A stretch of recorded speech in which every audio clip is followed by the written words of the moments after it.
Et oui, salut à tous chers abonnés. Aujourd'hui, on est venu pour une nouvelle vidéo.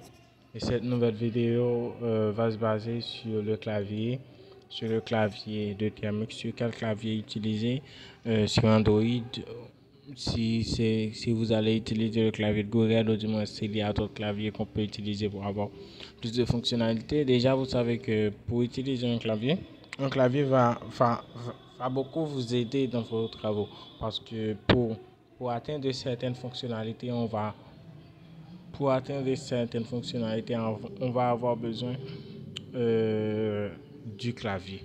Et pour un travail de plus en plus efficace, le clavier sera très utile. Alors, on va commencer par le clavier contextuel de TMX. Quand je parle du clavier contextuel, c'est que je parle du clavier là, de ce clavier là, de ce petit menu là en haut de notre clavier qui apparaît quand est-ce qu'on appuie sur le clavier, et de ce petit menu contextuel là. Avant, TMX ne l'avait pas. Dans les années 2019-2021, TMX ne l'avait pas. Moi, j'ai fait un tuto comment l'activer manuellement, mais je pense que la communauté nous a beaucoup écouté et eux, ils l'ont ajouté au TMX, aux nouvelles versions de TMX depuis 2022 à 2023. Alors, du coup, je pense que ça nous aura épargné beaucoup de choses. Et je pense que cette option-là est très bien faite, parce que avec cette option-là, ça va nous permettre de faire beaucoup de choses. Par exemple, on va avoir l'option pour effacer l'écran. Pour effacer l'écran, ou du moins pour nettoyer l'écran. Supposons qu'on a tapé des milliers de choses. Wow. Ok, ouais. Supposons qu'on a tapé des milliers de choses et puis ça nous apparaît beaucoup de trucs et on veut effacer l'écran pour pas trop nous embrouiller dans notre travaux qu'on va faire. Alors on pourrait faire CTRL L. CTRL L, comment ça se fait? CTRL L, ça se fait depuis CTRL et puis on appuie sur L. Et puis, bon, bref, ça devrait effacer l'écran. CTRL L et puis ça efface l'écran et puis on est revenu en zéro et puis on peut faire tout notre travaux, tout ça. Bon, je ne sais pas ce qui se passe avec mon Thermix, mais pareil que quand je tape quelque chose, ça prend du temps de venir. Bon, ok, mais ok, maintenant c'est bon. Ouais, on fait CTRL L et puis ça s'efface. C'est tout. Et puis pour les autres fonctionnalités, je pense que vous voyez les flèches là, des fois on a besoin aller à gauche, d'aller vers la droite et aussi de défiler vers le haut, de défiler vers le bas.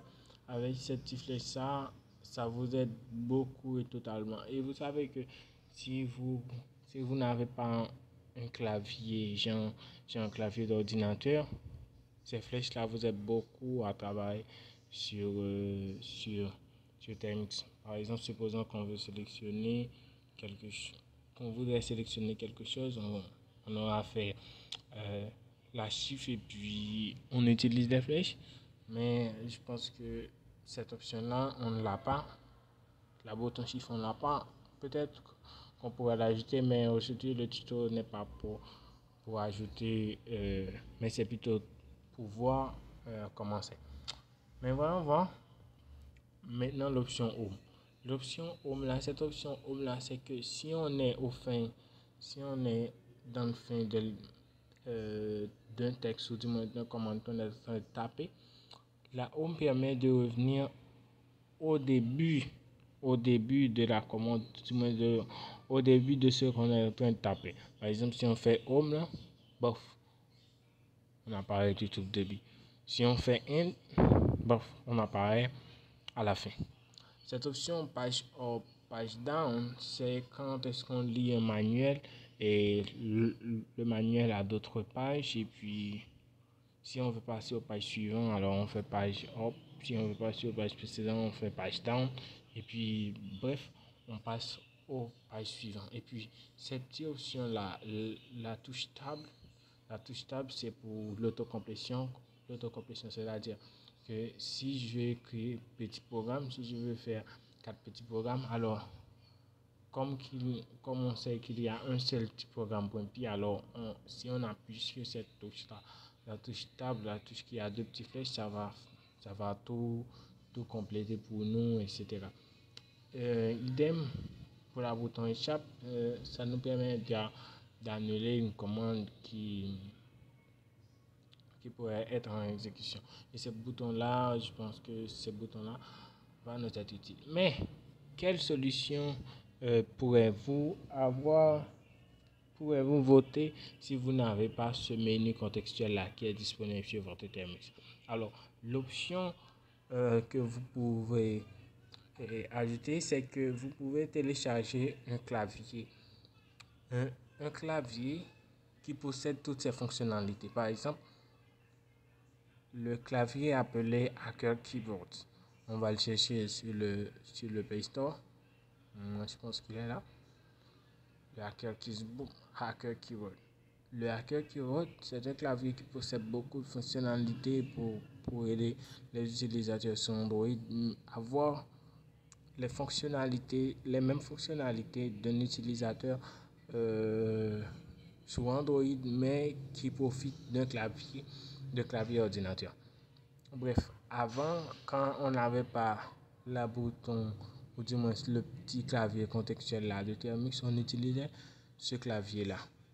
Si on pouvait pas installer le menu contextuel, ou du moins le clavier contextuel, on utilisait ce clavier là pour pouvoir profiter de beaucoup de fonctionnalités. Je pense que ce clavier là est très riche. Alors, si on le teste avec Terminus, alors je pense que ça va le faire ici avec le keyboard.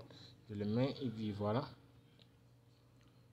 C'est fait avec même si on va essayer d'utiliser les autres fonctionnalités web, mais si vous faites la rotation automatique de votre écran, vous allez voir les autres fonctionnalités apparaître. Et voilà, vous avez votre touche là, et puis vous avez même la touche Shift, je pense que, ah non, ça c'est Caps Lock, ça c'est la touche Caps Lock, voilà, ça c'est l'Enter, Shift, je pense que ça c'est Shift, ouais, ouais. Et puis, pour voir les autres fonctionnalités, vous n'avez qu'à faire Home, Page Up, Page Down. Je pense que la communauté de Terminus travaille beaucoup pour nous.